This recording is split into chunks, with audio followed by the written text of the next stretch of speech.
ये single phase की motor है 1 HP की, और इसकी रिवाइंडिंग हमारे संस्थान में हुई है, और इसके संबंधित जो थ्योरेटिकल डाटा है या रिवाइंडिंग का जो प्रोसेस हुआ है उसके बारे में मैं समझाऊंगा। बंद करो।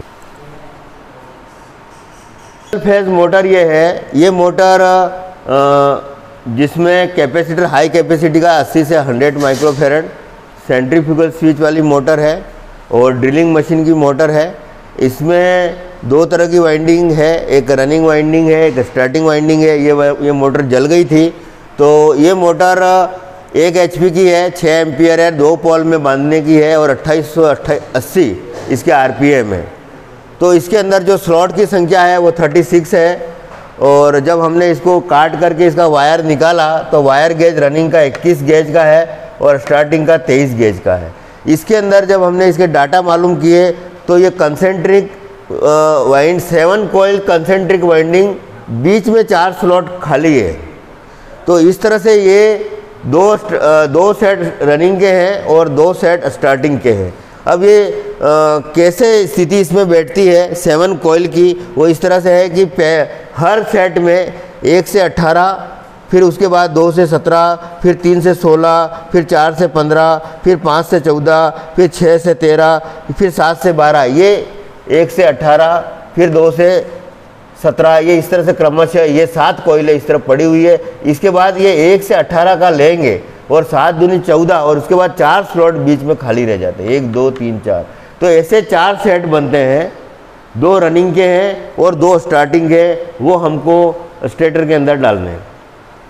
तो इस कॉइल को पहले तो मोटर को डिसमेंटल किया, उसके अंदर साफ़ सफाई करी, मार्किंग करी, उसके बाद वायर को निकाला, वायर का गेज मालूम किया, फिर इसके अंदर PVC पेपर 7 मील का लगाया, खाकी पेपर जो उसकी पैकिंग के अंदर लगाया, बांस की खपच्चियाँ भी इसमें पैकिंग के अंदर, वो भी मटेरियल हम सब परचेज ले आए, वार्निश है, धागा है, कॉटन टेप, ये सारी चीज़ें लाने के बाद हमने इसकी वाइंडिंग की, जिसके डाटा इसके अंदर इस तरह है जो निकाले गए थे। तो 7 कोयले थी, उसमें रनिंग के टर्न क्रमशः 30, 29, 25, 17, 17, 17, 17 प्राप्त हुए, और स्टार्टिंग के जो टर्न हमको प्राप्त हुए वो 30, 30, 31, 30, 30, 15, 15, ये हमको स्टार्टिंग के इसके टर्न प्राप्त हुए।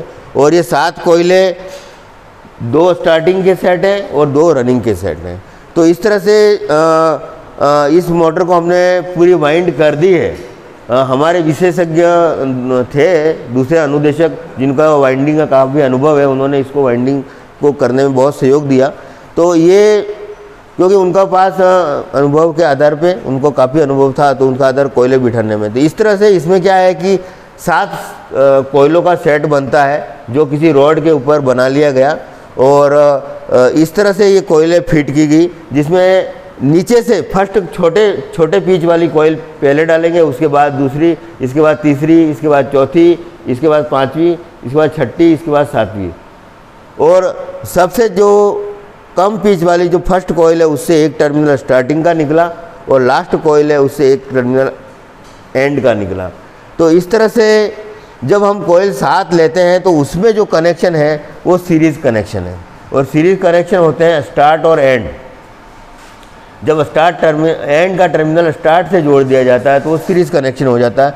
जैसे ये स्टार्ट है और ये एंड है, ये स्टार्ट है, एंड है, स्टार्ट एंड है, स्टार्ट एंड है, start end, start end, start end.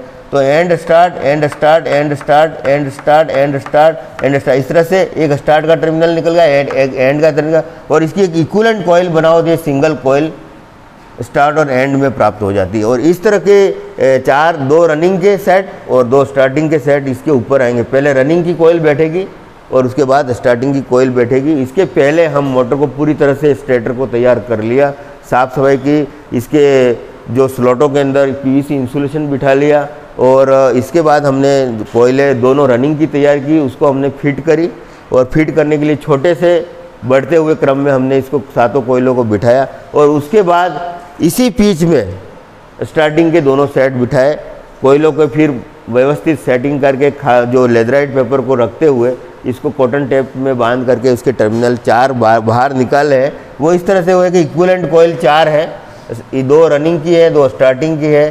तो रनिंग की कोयल में जो कनेक्शन है ये दूसरे वाला कनेक्शन है वो एंड टू एंड कनेक्शन है, ताकि क्या है कि करंट की दिशा इधर चल रही है वापस जाके इधर आ जाए।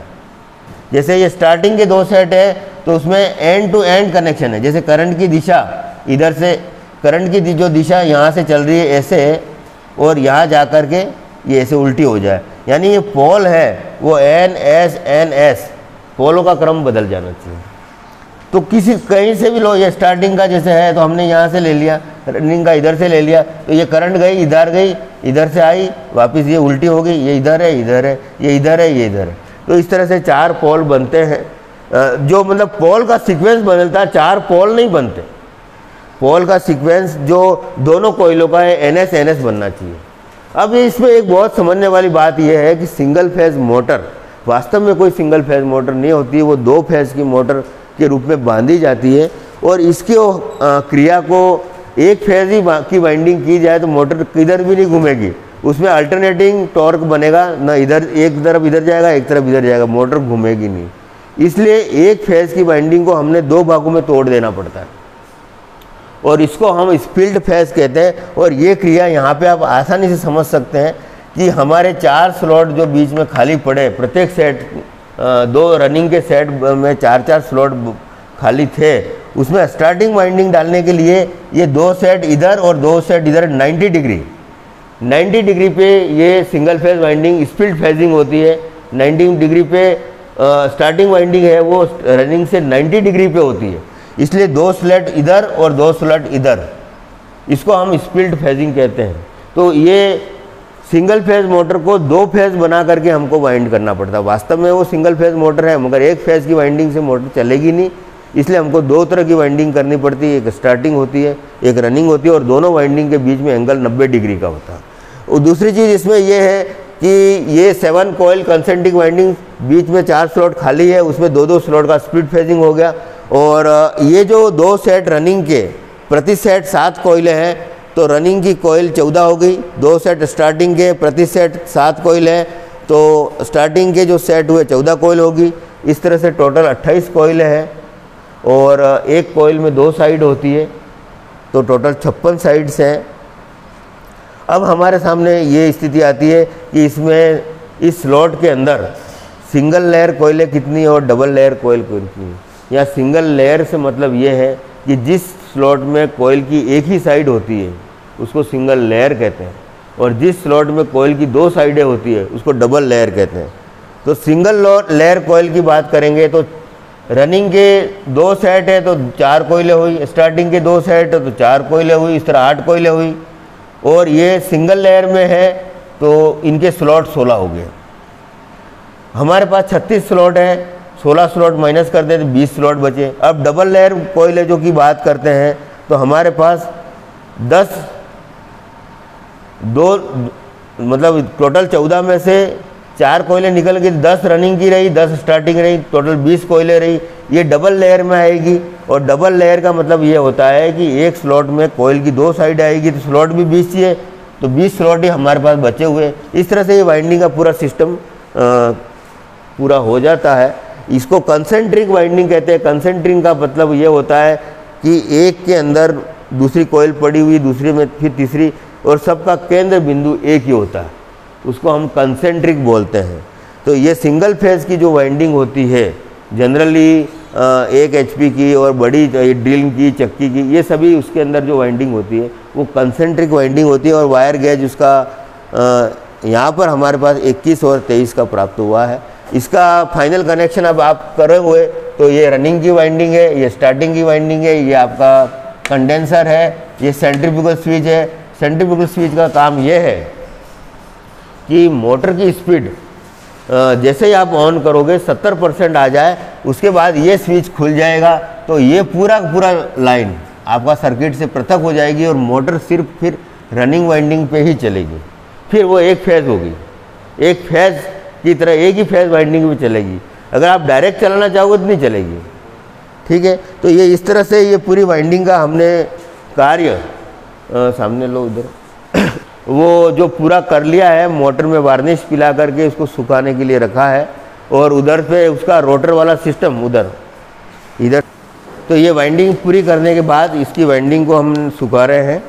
और इसके बाद इसका ये रोटर वाला सिस्टम है, इधर ये रोटर घूमने वाला है, इसको खोल करके इसको फिनिशिंग करके, ये सेंट्रीफ्यूगल स्विच ख़राब हो रहा है इसके